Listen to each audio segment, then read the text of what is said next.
வணக்கம். நியூஸ் 4 செய்திகள். சென்னை நுங்கம்பாக்கம் அருள்மிகு ஸ்ரீ கற்கோடியம்மன் ஆலய திருக்குட நன்னீராட்டு விழா.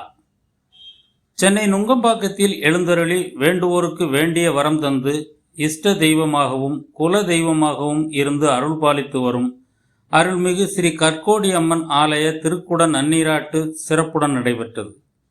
நிகழும் மங்களகரமான குரோதி வருடம் வைகாசி மாதம் 30ஆம் தேதி 12/6/2024 புதன்கிழமை சுக்லபட்சம் சஷ்டி திதியும் மக நட்சத்திரமும் சித்த யோகமும் கூடிய சுபயோக சுப தினத்தில் காலை 6 மணி முதல் 7:20 மணிக்குள்ளாக அருள்மிகு ஸ்ரீ கற்கோடியம்மன் ஆலய திருக்குட நன்னீராட்டு விழா நுங்கை கே. சீனிவாசன் தலைமையில் வெகு விமரிசையாக நடைபெற்றது. திருக்குட நன்னீராட்டு விழாவினை தொடர்ந்து அம்மனுக்கு சிறப்பு அலங்காரம், மகா தீபாராதனையும், பக்தர்கள் மீது தீர்த்தம் தெளித்தல், பிரசாதம் வழங்கும் நிகழ்ச்சியும், அதனைத் தொடர்ந்து சிறப்பு அன்னதானம் வழங்கும் நிகழ்ச்சியும் நடைபெற்றது.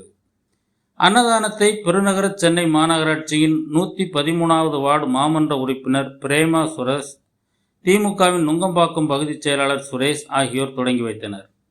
இந்த கும்பாபிஷேக விழாவுக்கான அனைத்து ஏற்பாடுகளையும் கந்தர் விழா குழுவினர், ஆலயத்தின் நிர்வாகிகள் மற்றும் ஆலய செயல் அலுவலர் ஆகியோர் சிறப்பாக செய்திருந்தனர். நியூஸ் 4 செய்திகளுக்காக வை மாரிமுத்து.